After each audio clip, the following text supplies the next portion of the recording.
I'm live now. So I don't really know how to do my chats because I'm doing this on this phone. Let me refresh my screen and see if I could do it from my desktop. Oh, there it is. Ha! How do you like that? It didn't pop up before.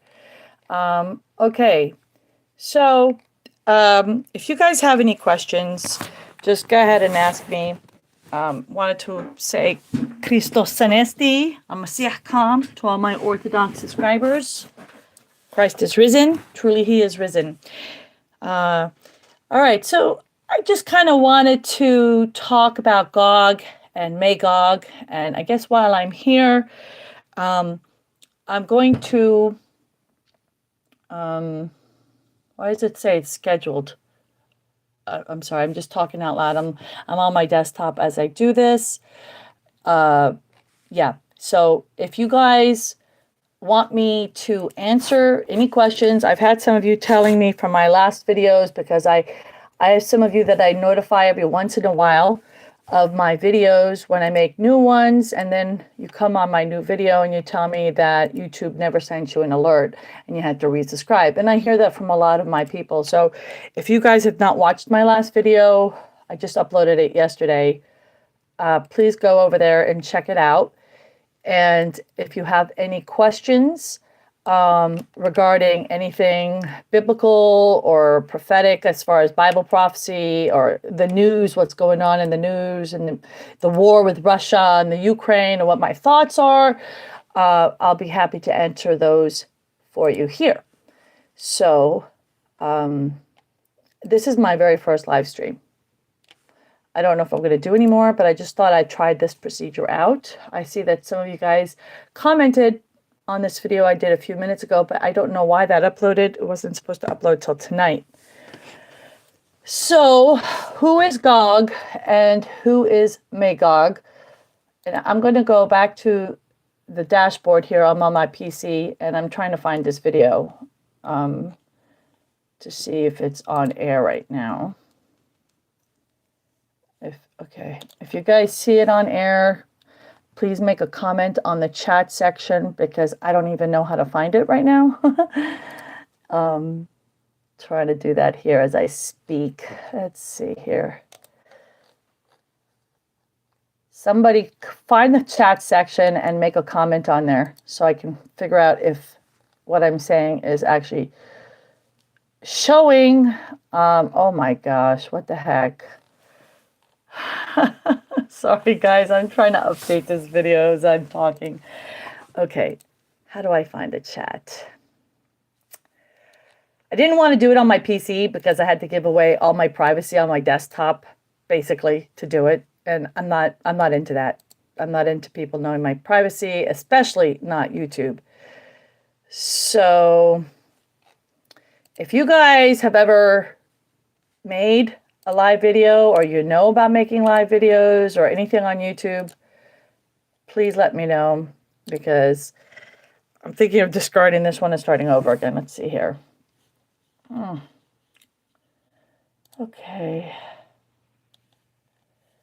I don't know why I can't find it here. It says all chat. Okay.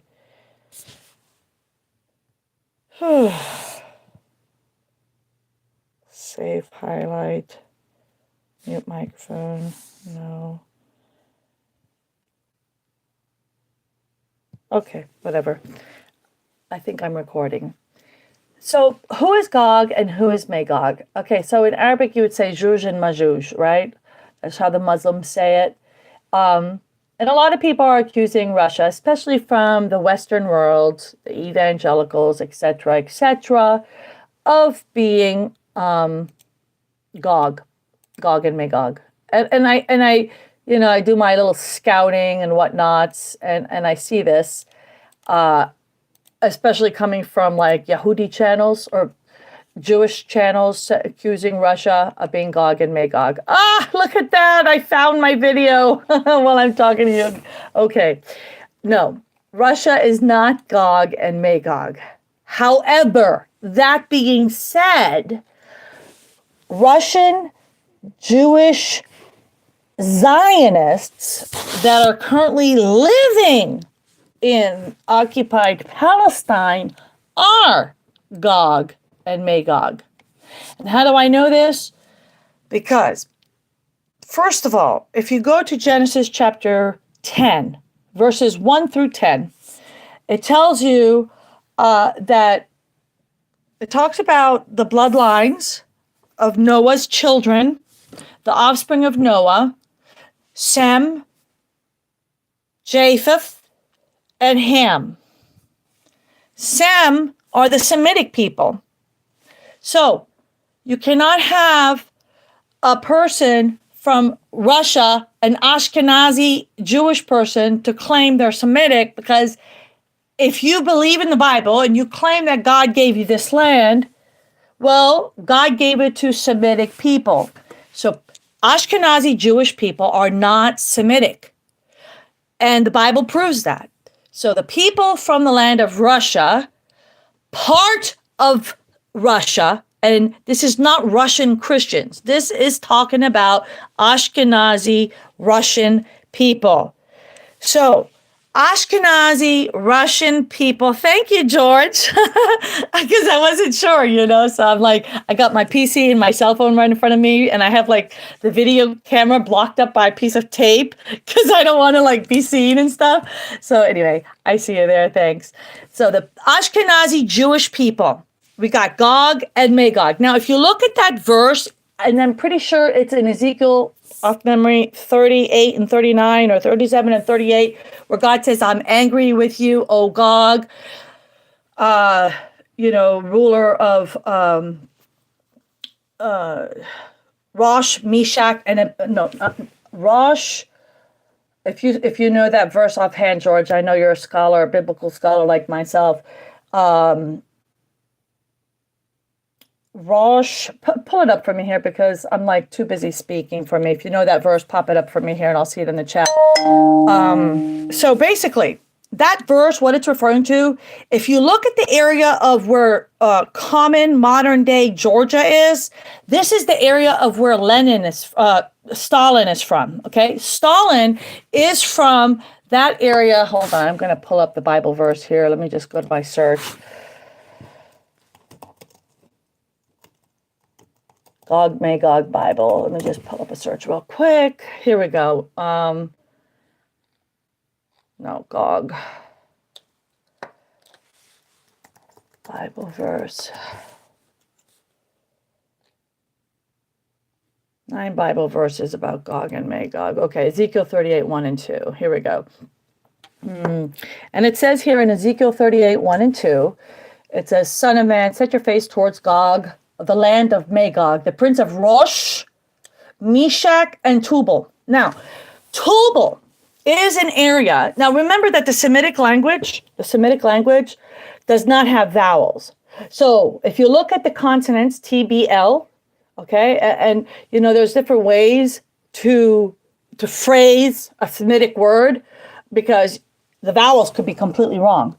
But if you look at those words, Tbilisi, Tibble, Tbilisi. So Tibble, that area is where Stalin is from. And Stalin was the one who was in charge of the Bolsheviks during 1917, around that area, 1917, 1918. They assassinated the Christian Orthodox monarchs and they took over and they created communism.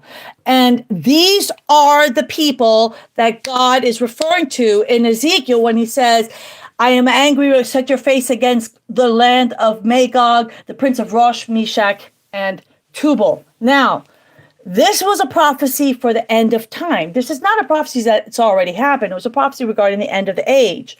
And so Rosh means the head. Okay, it means the head. What is Rosh? So if you look at the word Russia, Rush, Russia, right? Russia, Rosh. Rosh. So Rosh means head. So Russia, okay, so if you just drop off the IA, Rosh, Russia, okay? Now, Meshach, there's actually an area up in that zone where you look at those continents, and there's an area in Russia that's very similar to the word Meshach. Now, Those are the areas where the Khazars come from, ancient Khazaria. And this is the people that stole, you could say, you would hear it in Mesopotamian ancient mythology, which I believe ancient mythology is just nothing more than prophecy in the future. And God already knew their plans by the way that they were writing back in those days. And they would call it, they stole the tablet of destiny. Well, the tablet of destiny says that, God was going to give the inheritance to the tribe of Judah. So these then people, the Khazarians, knew that. They wanted to steal the tablet of destiny, the dominion of the world. And they knew that God was going to give the dominion to this bloodline. And so God already knew that they were going to do that. That's why he says in the book of Revelation, I'm angry with you, or woe to those who say they are Jews and are not, but they are of the synagogue of Satan. Okay, so if they're of the synagogue of Satan, then God already knew that there was going to be a certain people at the end of the age that were going to call themselves Jews. So there's two types of Jews. There's the Jews from the tribe of Benjamin, and there's the true Jews from the tribe of Judah. And there's no other tribe out of all the 12 sons of Jacob that can call themselves Jews. Only those two, Benjamin and Judah. The others, the other 10, would never call themselves Jews because they were not Jews. They didn't live in Judea. That's like saying you're, a New Yorker.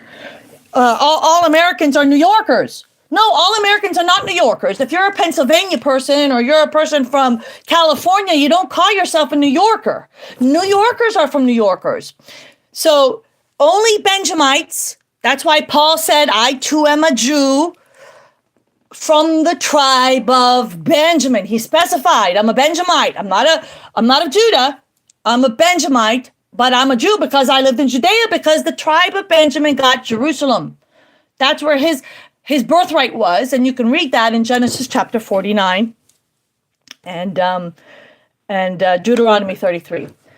So that being said, God already knew that there was going to be the synagogue of Satan, the tribe of GOG and MaGog, that they were going to call themselves Jews. He says, woe to those who call themselves Jews and are not, but you are the synagogue of Satan.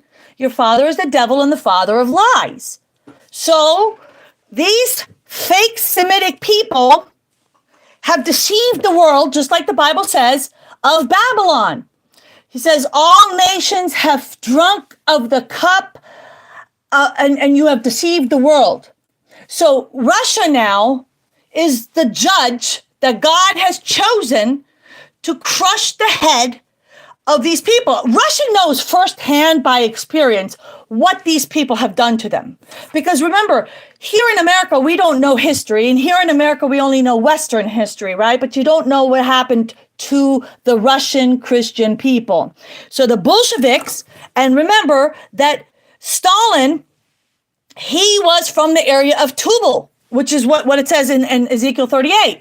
Tubal, this was Tbilisi. This was the area in Georgia. And so when Russia broke off, the USSR broke off, these areas now are no longer part of the Russian Empire, but a lot of those areas, including Ukraine, are a lot of where those Khazarian Empire was. And if you can look and see, if you study ancient history, you'll see that Ukraine, a lot of the Khazarians were over there in the Ukraine.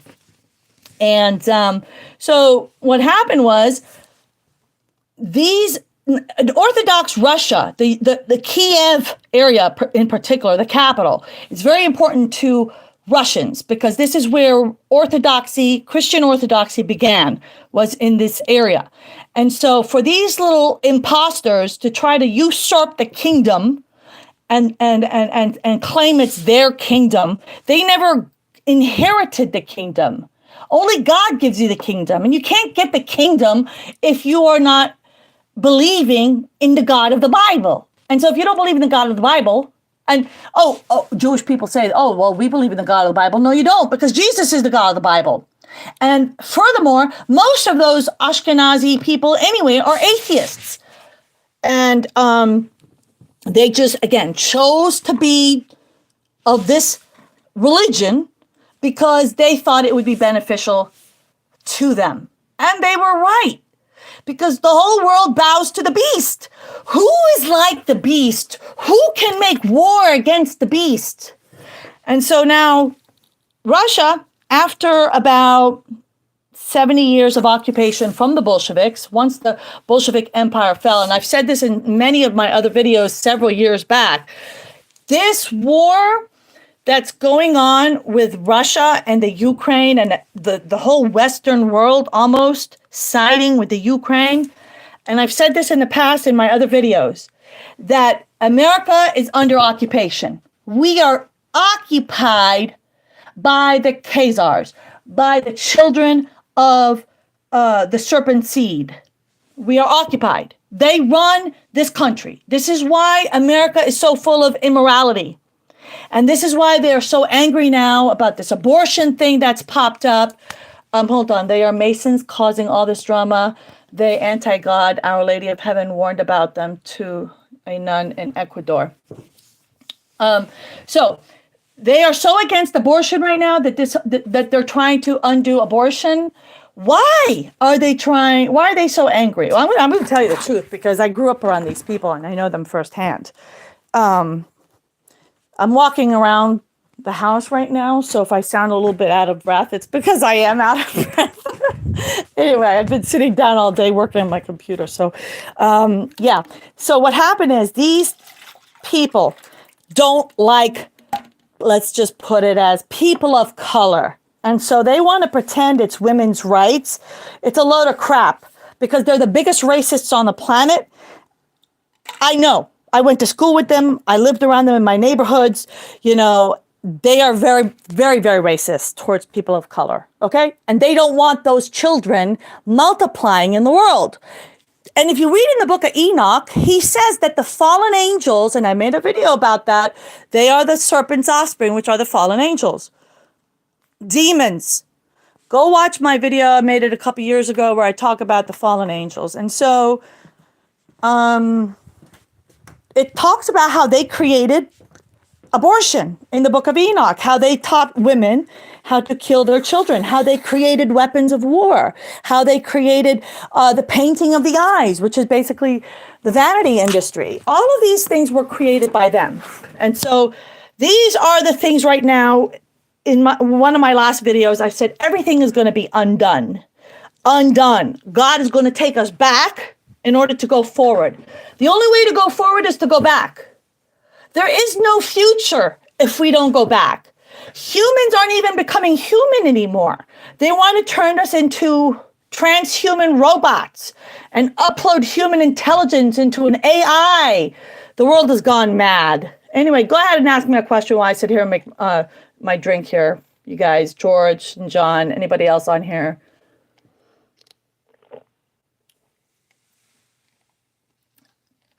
Are you guys following me here about what I'm talking about with GOG and MaGog? Ask a question. Go ahead and make a comment. I got a drink. My throat is dry.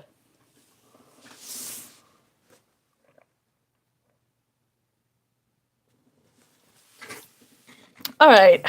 Where was I?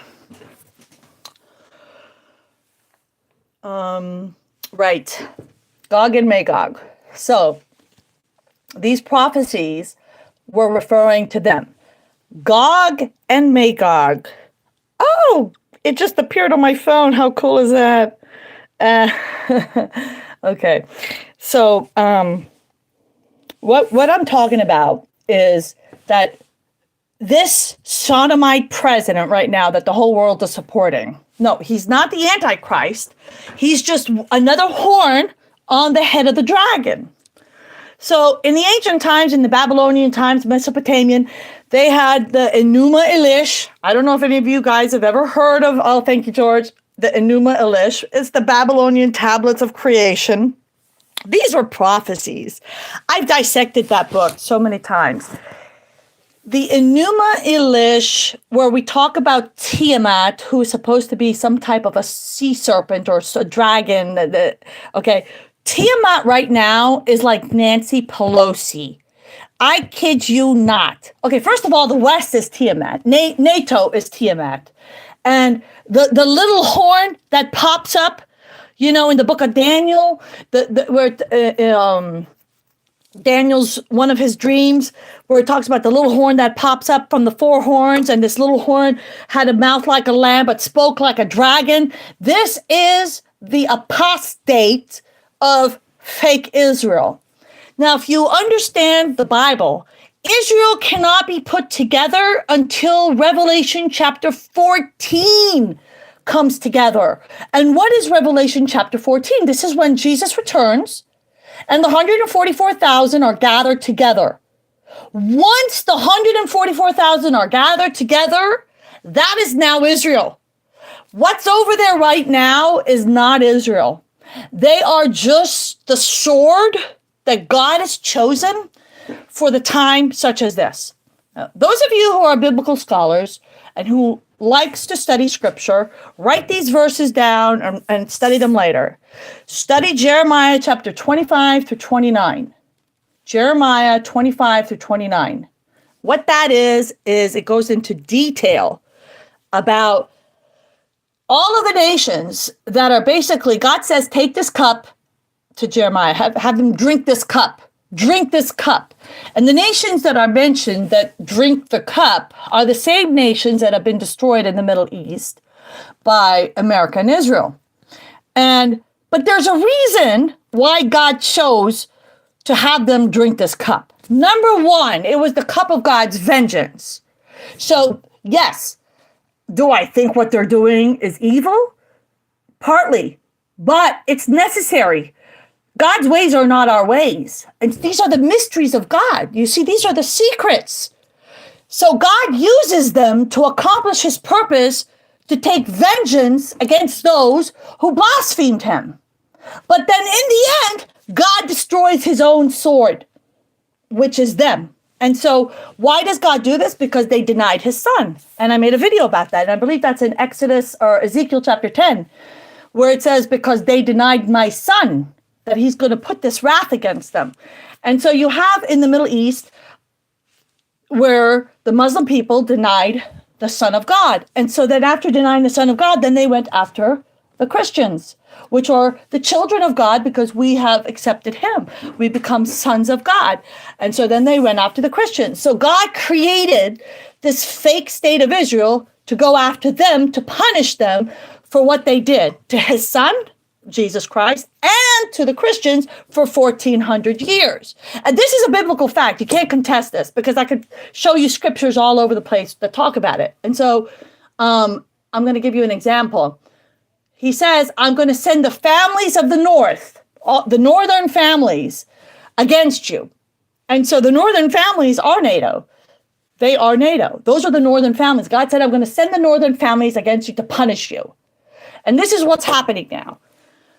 However, even though they are being punished, God then says, and I'm not going to go into that secret because that's too much for this one show, but he does end up using the Shia people, and they have a blessing from God, not the Sunnis, okay? Because it was the Sunnis that were the ones slaughtering Christians for 1,400 years.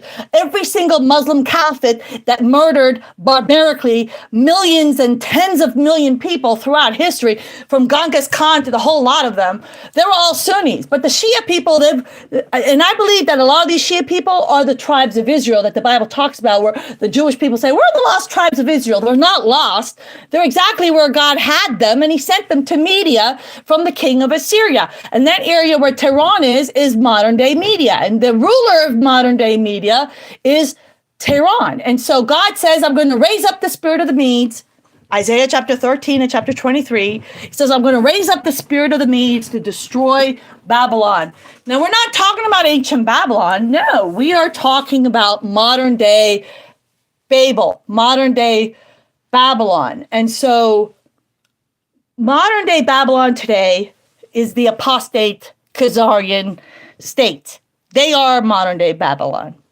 And so God says, I'm going to raise up the spirit of the Medes. Who are the Medes? They are the Iranians. They are the mullahs, if you want to say. The Shia, the Ayatollah Khamenei, they are the spirit of the Medes.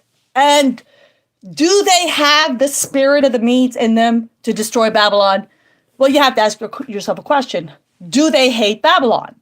Okay, who is Babylon to know if they hate Babylon? Well, the Bible says in Revelation 11:8, Babylon is, or 18, 11:8 or 18, Babylon is where the Lord was crucified. Where was Jesus crucified?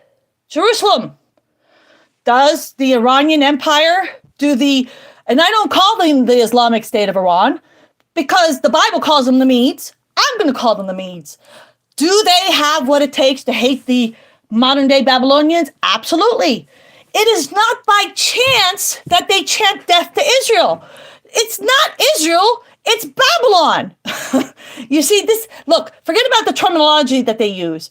God has put it into their heart. This is what the scriptures say. So they are modern day Babylon, because we know modern day Babylon is Jerusalem. And it's not the Christians running Jerusalem today, and it's certainly not the Palestinians. It's the Babylonians, the spirit of the Babylonians. And so this is what's happening. And so as far as what Russia is doing over there in fighting the Ukrainians, those Ukraine belong to Orthodox Russia.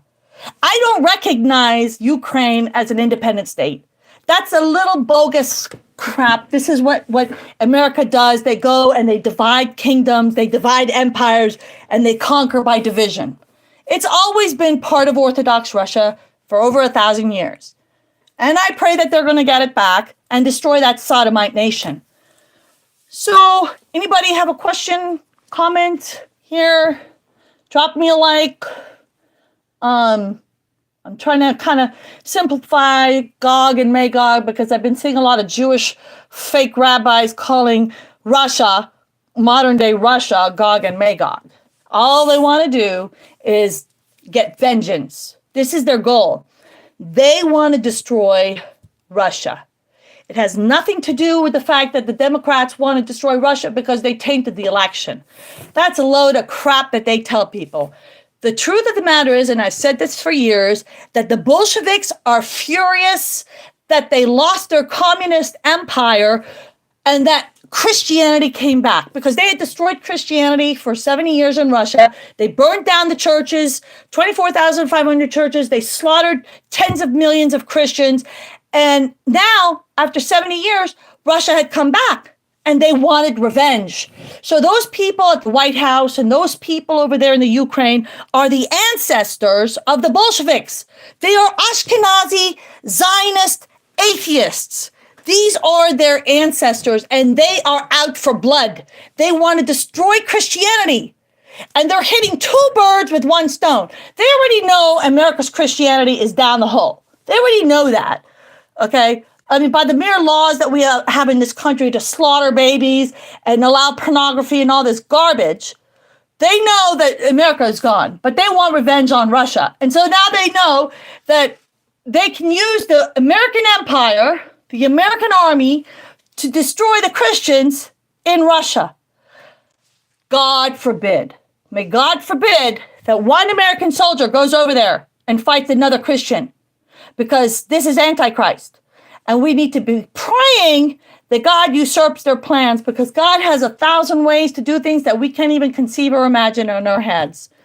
So go ahead and ask me a question here, anybody. Are you from Ecuador, John Paul? John Paul, I see you're a Catholic, right? What do you think of what Pope Francis? Do you like Pope Francis? Personally, I think Pope Francis is too much of an ecumenicalist, which is someone who tries to blend in with all the religions of the world. This is not God's will. But people think, oh, let's make peace, love, love, love. But this is not God's way. God sent us to be the light of the world, not to blend in with other lights or other people's. So yeah, I mean, this is my first time making a live stream. It's kind of cool. It was just too much work, blending in videos, cropping, editing, and uploading. My computer is so slow, so it took hours for my videos to upload. And I just thought, you know what, live stream is better. It'll just show blank the whole time. Who cares, But yeah, do you guys like this? I mean, I'll make more if this is successful. I don't even know if it's going to upload in my regular section because I went in my video logs and I didn't see this test that I did an hour ago. I made a test and it people got alerted, but it wasn't supposed to go live until tonight. I don't know how people got alerted about it, but anyway. So, how many of you guys watched my last video that I uploaded yesterday? Yeah. Promote my videos. I'll go live more, you know. Did you guys watch my video yesterday with Lavrov talking about Hitler being Jewish? Boy, I tell you what, the Ashkenazi world is furious about that comment. Why? Because it tears down their bubble, busts their bubble, their house of lies. You know, I mean, how can Russia be fighting Nazis? We're supposed to be the self-chosenites. We can't let him say such a thing. And they are absolutely furious about this comment. They're making such a hoopla on all their little stations, their news stations. And now they're celebrating their 74th anniversary. 74th anniversary. George, I know you like to read the Bible like I do. I'm going to give you something to study. Study Daniel chapter 12 and go towards, I would say, the middle of the chapter. The middle of the chapter. And do the math. Do the math. There's a cryptic timeline in there that the Lord has finally opened my eyes to see. And I tell you, I'm surprised nobody else has seen this. Nobody's talking about it. I'm not going to verbally say it because I want God's will to be done. But I'll just tell you, study that chapter. There's a message in there. And there's a timeline of the Lord's coming. Right in those numbers. 1260, 1335, and 1290. There's a way to decrypt that prophecy. And it's amazing. It's amazing. But the Lord is coming very soon. I'm convinced about that. I would say that the fake state of Israel who is celebrating their, or should I say the Babylonian Khazars are celebrating their 74th anniversary. They will never get to celebrate their 76th anniversary. It will never happen. Not according to Bible prophecy. And so the numbers are all in there, in those chapters. But as far as World War III, I've had a lot of people ask me, do I think we're going to have World War III? Yeah, we are, because the Bible says we're going to have a 200 million man army. And so that hasn't happened yet. We've never had a 200 million man army. And there's only two armies in the world today that can set up a 200 million man army. And that's the Chinese, because I believe they have 200 million men on standby as far as like reserves. So the Chinese people can easily pull up a 200 million man army. And the other people that can pull up a 200 million man army are the Sunni Muslims, because there's 1.5 or 1.3 billion Sunni Muslims in the world. And so 1.3 billion, yes, exactly. Exactly. And so, George, 1335 minus 1260. Hint, hint. And there you go. So, blessed is he who makes it until the... And then it comes time for the saints to possess the kingdom. Then, that's when Revelation 14 comes true at that time. Do you understand what I'm saying, George? So what I was saying was, as far as the 200 million man army, yeah, if like, you know, King Salman in Saudi Arabia was to make a fatwa for all Sunni Muslims to go and fight, they could come up with a 200 million man army. So who do I think would be a 200 million man army today? You see it? Do you understand what I'm saying, George? Do you get it? So what do I think is going to be the catalyst? What is the catalyst? Good. Can you believe that? Isn't that mind-blowing? George, that is mind-blowing. What is the catalyst that's going to get 200 million people? It's the Al-Aqsa Mosque. Look, the Chinese people don't care about the Al-Aqsa Mosque. They couldn't care less about it, okay? Now, who would care about the Al-Aqsa Mosque? And those are the Sunni Muslims.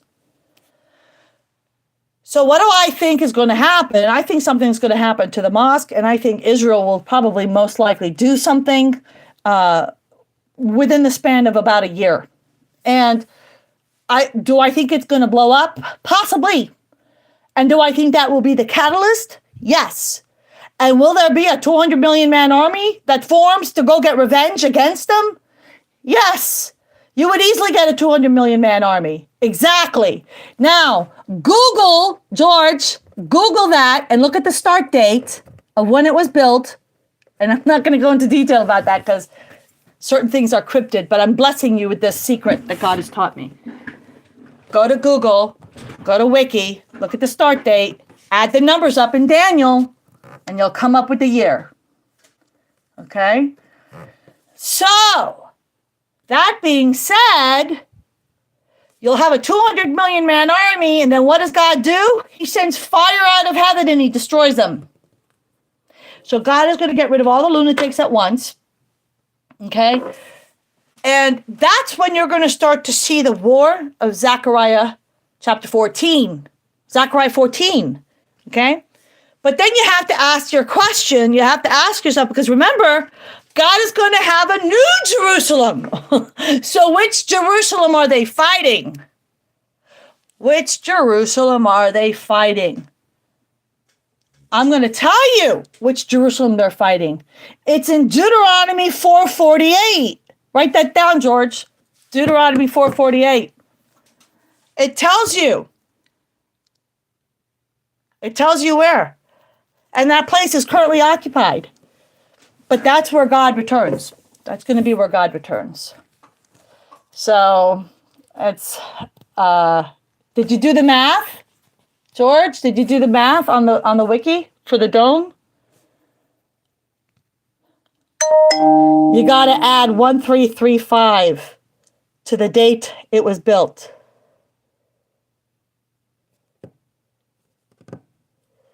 And then you'll understand. So, that's a very cryptic thing I just told you. Don't share that with anyone.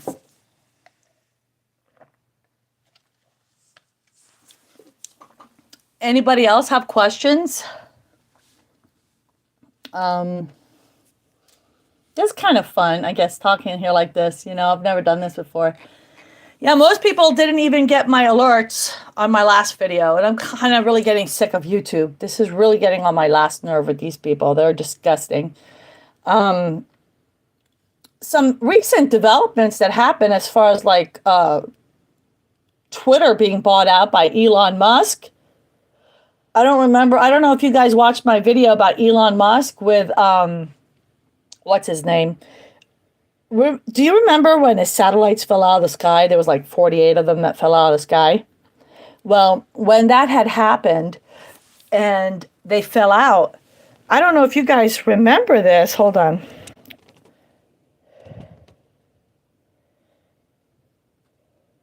So much what? How do I get what? How do I get so much what?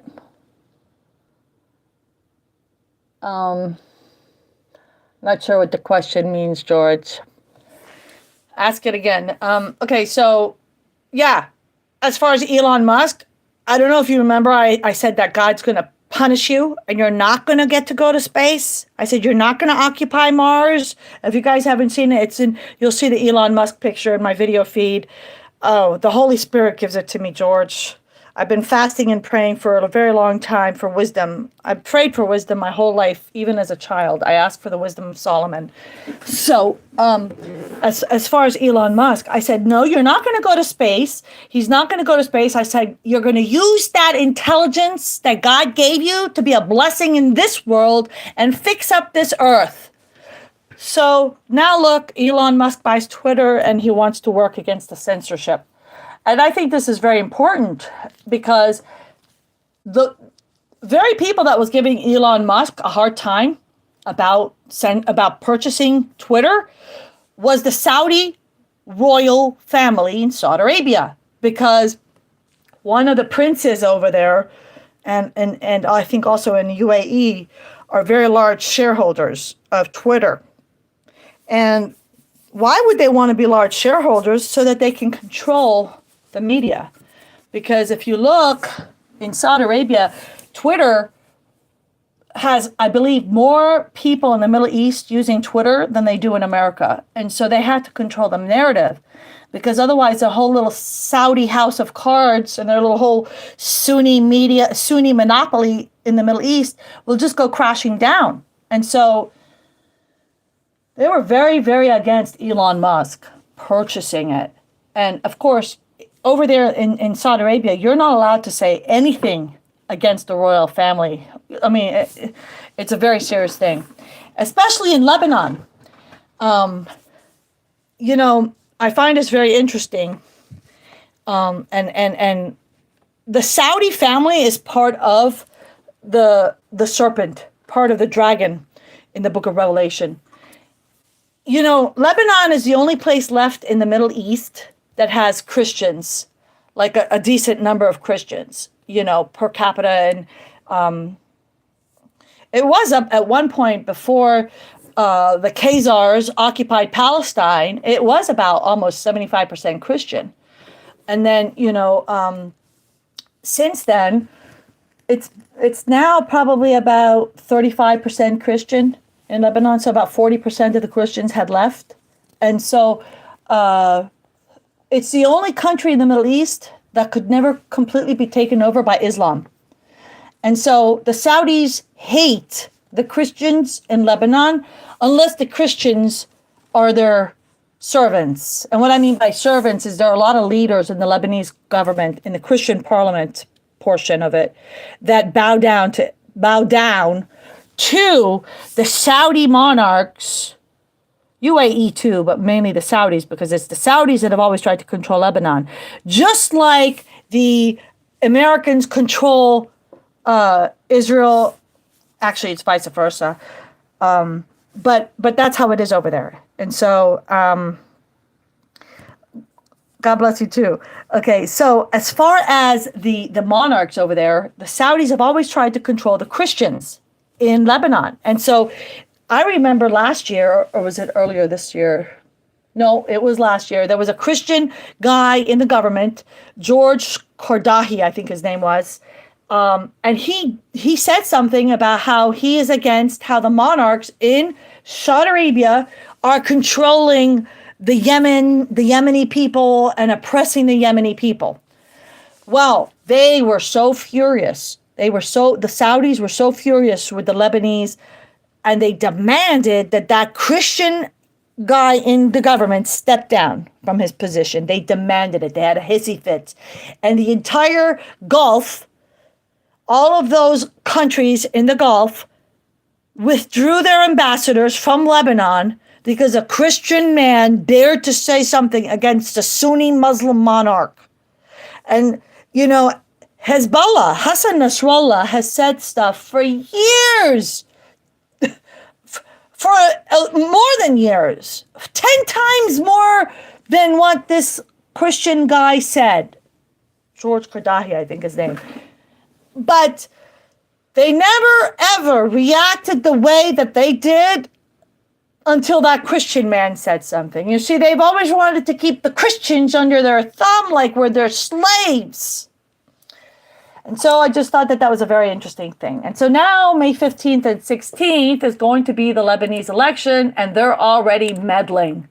They're already meddling, saying, oh, Hezbollah controls Lebanon. We need to get Hezbollah out of government, blah, blah, blah, blah, blah.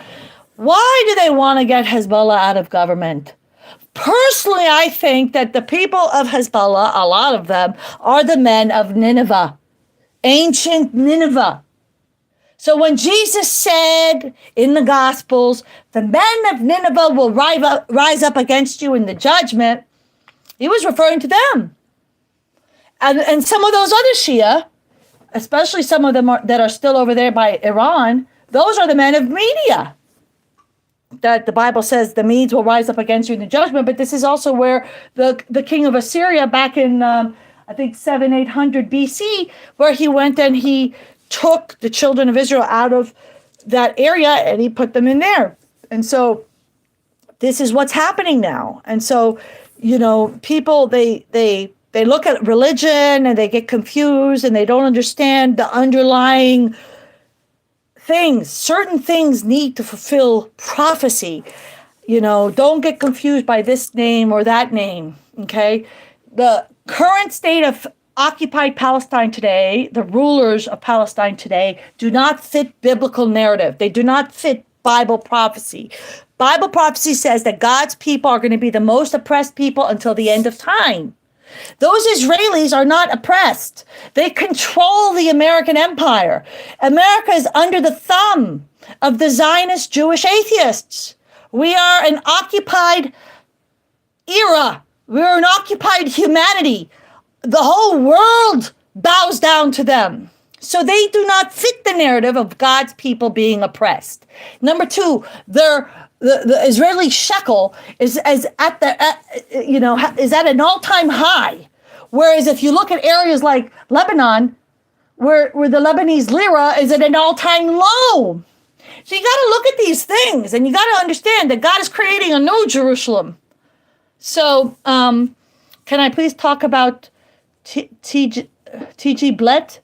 The Belt and Road Initiative. You know what, Zoe? Your comments, I think, some of them are being censored. I responded to you in the past, and I gave these long answers. And YouTube, I don't think, ever notified you of my answers. But as far as the Belt and Road Initiative, I haven't done too much research on that to give an appropriate answer. What do you want? What are your thoughts on it? I know you had mentioned Sheikh Imran Khan, Sheikh Imran, regarding that, and you had said you don't know what to believe anymore. I read your question. So what exactly? Alexander Dugin. I don't know. Is he a Russian, Alexander Dugin? I'm not sure. Is he Russian? Do you know? I'm not sure where he's from. Yes, he is.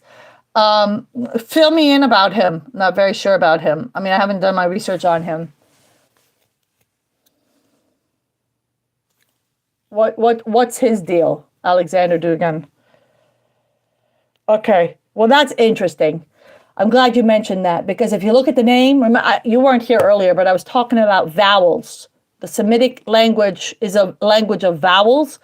So when you see certain things being interpreted in the ancient tablets, the vowels could be, how do you spell his last name? The reason I said Dugin is it could be Dogan, Dogan. And Dogan, instead of Dugan, it could be an O. Dogan was one of the ancient gods in the ancient world. But the Bolsheviks, make sure you watch if you go under my video and look back in my backlog, once this video is done airing, I just spoke for like the first 15, 20 minutes all about the Bolsheviks. So please make sure that you do get caught up on the beginning of this video that you missed. I spoke about the Bolsheviks in great detail and how they are GOG and MaGog. Alexander Dugin, I'm not very familiar with him. I will have to research him. Is he living in Russia right now? Do you know? Or where is he? Is he in America? Is he in Ukraine? And why did you say that you're confused and you don't know what to believe anymore? When you had mentioned what's his name? Imran Khan.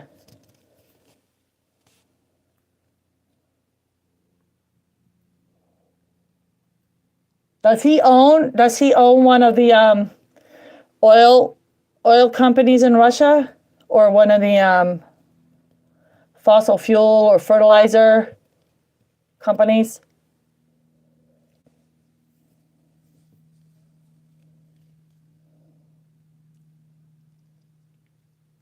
Yeah. There's a lot of Zionists in Russia. You have to understand that Russia has, there's two Russias. There's the Christian Orthodox Russia and there's the Zionist Russia. The Christian Orthodox Russia and the Zionist Russia. Zionist Russia has always hated, and when I say Zionist Russia, mostly the atheists, but some of the non-atheists as well, they've always hated the Orthodox Christians. And so when they lost in 1990 and Bolshevism, communism fell, they wanted to get revenge by all means necessary, and they took over the American empire. The American empire is run mostly by atheist Jews. Atheist, Ashkenazi, Zionist, Jewish people. They're not Jews, but they're Jewish. There's a difference. There's a religion and there's a bloodline. They are the religion. A Jew is someone that's a Semite. Ashkenazi people are not Semitic. They don't have one drop of Semitic DNA in their entire body. Yes, Semitic people have a bloodline. They are a people from Noah's firstborn son, Sem, and those are the people of Middle Eastern origin, and their DNA can prove it. Not someone who claims that they're, God's chosen people and this and this and that. God says his people are going to be oppressed until the end of time. Okay, so why should Imran Khan associate with him? Well, because Imran Khan is Sunni, and I believe that the Sunnis are clouded. I'm not a Muslim, but personally, I think that God is using the Shia people. And when I say Shia, I'm not talking about like other Shia. I'm talking about like Iran Shia and Lebanon Shia. God has a plan for Lebanon, for Middle Eastern and Iranian Shia people. They are part of God's plan to usher in the new kingdom of God. But the Sunni Muslims are under a strong delusion. And many of them are going to be lost. Many of them are going to be destroyed in World War III. And that's why if you look at most Muslim nations today, they are oppressed. They are oppressed because God is punishing them. And why is God punishing them? It says in the Bible why he's punishing them, because God sent Jesus Christ and they chose to follow Muhammad instead. And God talked about that in the Bible. Jesus said that there was going to be another prophet after him that they were going to follow. But God called him a false prophet, whereas Jesus said, you have to follow me. I am the only way, the only truth, and the only light. That being said, the Iranian people are God's people that he is going to use as his army to destroy the Khazars. You see? So that being said, a lot of Muslim people are going to be on the day of the Lord, on the last day, when Jesus returns, there's going to be many, many of them that become Christian. And I'm not talking about Western Zionist, liberal Christians. I'm talking about true conservative Orthodox type Christians like they are in Russia. We're going to be one kingdom, one nation under God. That's what it says in the New Testament, in the book of Revelation, when the Lord returns.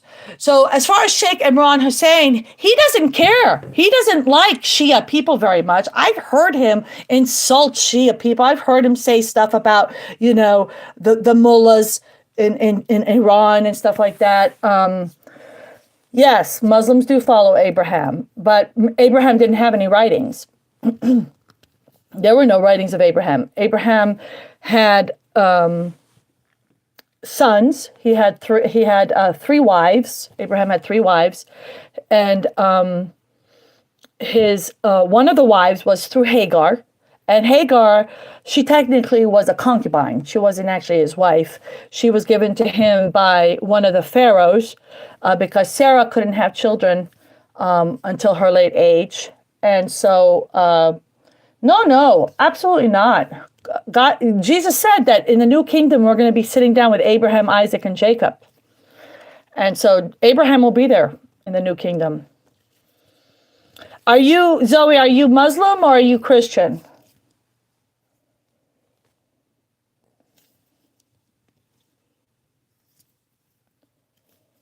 Are you Muslim or are you Christian, Zoe?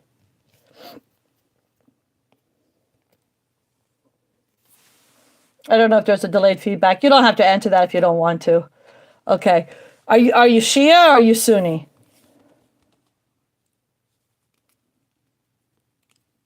And I know that's a big taboo to ask people. You know, I notice that Muslim Shia people like to say they're Shia, but when I ask a Sunni person if you're Shia or Sunni, they always like, what does it matter? I'm not judging. I really don't care. God, God loves everybody. God looks at the heart. He looks at the heart. There's many Muslims that are going to be saved and many Christians that are going to be lost. He looks at the heart and he sees if it's pure. So you don't have to answer that if you don't want to. I understand. But as far as Shia Iran, God has a purpose for them. And as far as Saudi Arabia and places like this, it's interesting. Saudi Arabia, if you look at ancient Saudi Arabia, right, like Mecca and Medina and all these other areas, there was a very, very, very large Yahudi, a large community of Jews in ancient Arabia. And archaeology proves this. So there was a large community over there. And so in Lebanon, we know as Lebanese people that the Saudi family are Jews. You look at these caricatures, these cartoons and stuff, and they always draw pictures of Muslims, or not Muslims, Jews with big noses. Khazar Jews don't have big noses. The majority of the Khazars don't have big noses. Where do you find the big noses is in Saudi Arabia. That's where you see the big noses is in Saudi Arabia. It's you look at Muhammad, you look at King Salman's nose or Muhammad bin Salman. You look at those noses. Those are the real Jews that the Bible's talking about. These are the people that everybody's afraid of. When the Bible says, in the New Testament that they were afraid of the Jews, because those people, even to this day in Lebanon, in Syria, you have to be very careful what you say about the Saudi family or they'll chop your head off. Even me, as a Middle Eastern person, especially as a Christian, I have to be very careful what I say. Because we know that those people over there in Saudi Arabia are very sadistic. To this day, they still crucify people in Saudi Arabia. And they still chop heads off. They still cut arms off. They cut, So if you look at the laws where they talk about the laws of the Jews, Judaism, that's Sunni Islam. Sunni Islam is Judaism. But if you look at the Shia, they're different. And I'm saying this as a Christian. So I'm not like saying this, she says this because she's Shia or she says this. No, I'm just telling you what I see. They didn't let women drive until last year. I mean, there's no nation in the world that wouldn't let women drive, not even in Pakistan. Not even in Pakistan, women could drive. But in Saudi Arabia, you have to have a chaperone. If you're a woman, you have to have a chaperone to Look, growing up as a child, I grew up, I was born and raised in the Middle East, and then we came here as war refugees. We had to be very careful as Christians. My father used to always tell me, be careful what you say about the Saudis, Okay, do they really pray to Ali? I didn't know that. Is that true? I never heard that before. Is it seriously? I didn't know that. I didn't know they prayed to Ali. I don't know. Let's talk about the name of Allah. I want to mention that because I hear a lot of Christian channels blaspheming God's name. They say, Muslims worship Allah and Allah is a false God and this and that. And I want to talk to you as a Middle Eastern Christian, and I think you'll find this very interesting.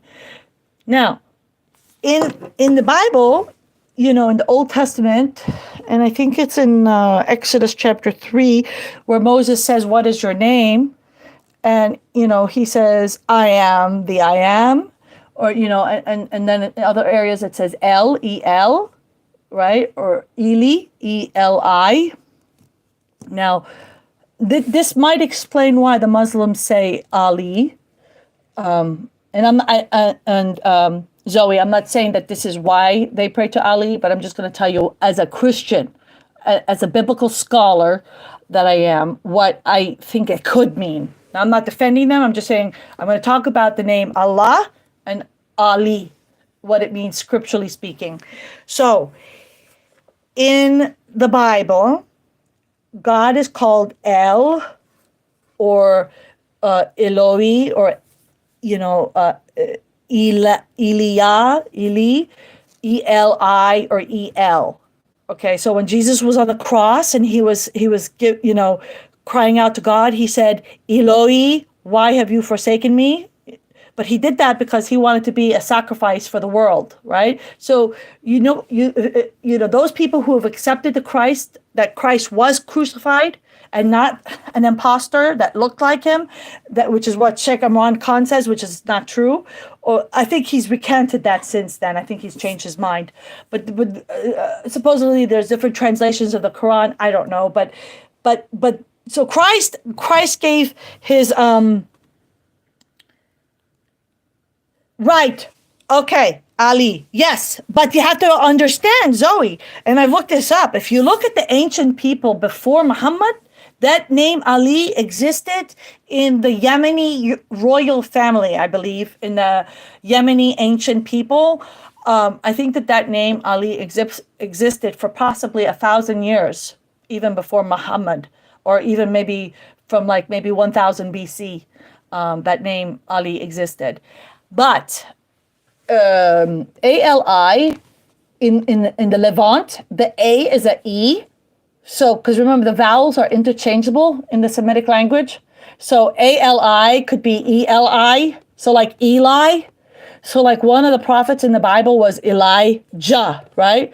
J-A, Elijah. But in Arabic, you would say Elia. Or in Greek, you would say Elias, right? So the prophet Elijah in Greek, would say Elias. Or in Arabic, we'd say Elia. So, because the J is a G, the J is pronounced as a Y, Elia. So E is an A in the Saudi Arabia. So E is an A. So it could be that Muhammad's nephew got the name from Elijah, Eli, because Ali means Eli. Now, why is that interesting? Is because if you look in the ancient tablets, God's name was called El or Eli.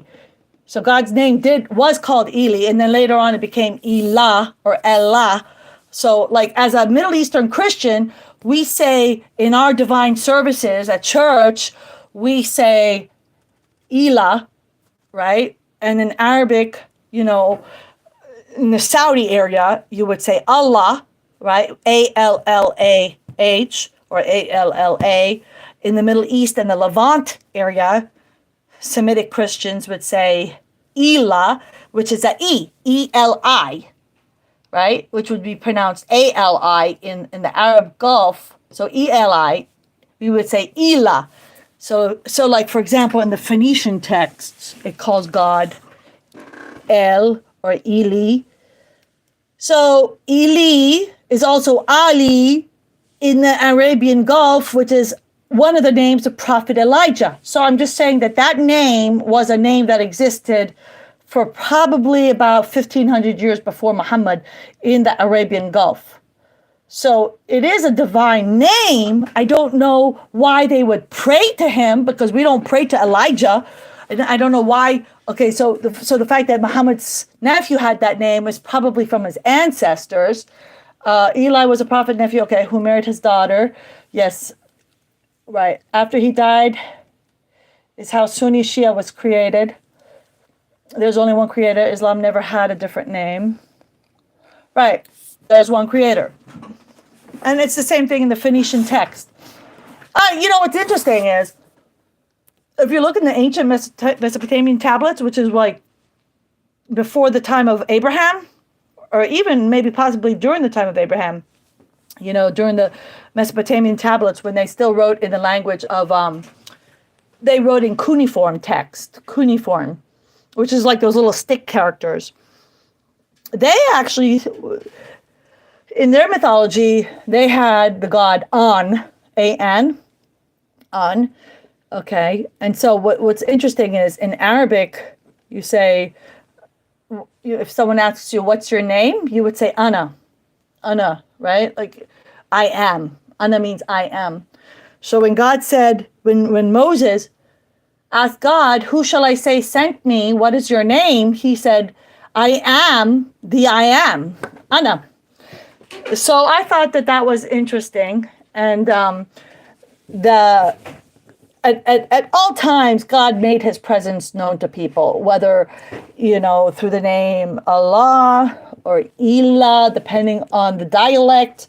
People have different dialects, and the vowels were always different throughout history. So we have to remember that. And so when people blaspheme the name of God here in the Western world, they say Allah is a false God. No, Allah is not a false God. Allah is the God that's always been the name of God in the Old Testament. In the Ugarit tablets, in the Phoenician text, in the Mesopotamian, all throughout history. So, did that answer your question, Zoe? I hope. Kind of went in circles, but it's kind of hard to answer unless I kind of go into deep analysis about wordage and stuff like that. But, yeah, so as far as like the ancient Jews and stuff like that, a lot of them are the Saudi family, yes, and the monarchs over there. And so when the Bible says, you know, people were scared of the Jews, it's them that they were scared of. And to this day, people are scared of the Saudis. Here, even in America, nobody wants to insult the Saudi family. They're all terrified of them, you know. You have to be like you're stepping on pins and needles. And if you look at what they're doing now to Imran Khan, over there, you know, as far as from what I've heard in the media. So I guess that I've been on here for quite a while. I was only planning to talk for about 30 minutes, so I've gone over. Anyway, go ahead and share this video. Watch my other videos if you haven't gotten it yet. If there's anybody left on here, go ahead and ask a question now before I go. I'm about to hang up here. Drop a like, subscribe, share, and have a wonderful day. It's now almost 5 o'clock over here, Eastern time. So I hope I answered your question okay. All right. And if you have another question that you come up with, Zoe, you could just ask me over there once I upload the video. I guess it will be uploaded. You could probably watch it under my live section, under my video archive. I think that's how you'll be able to find the video. Okay. Talk to you guys later. Bye-bye. Stay safe.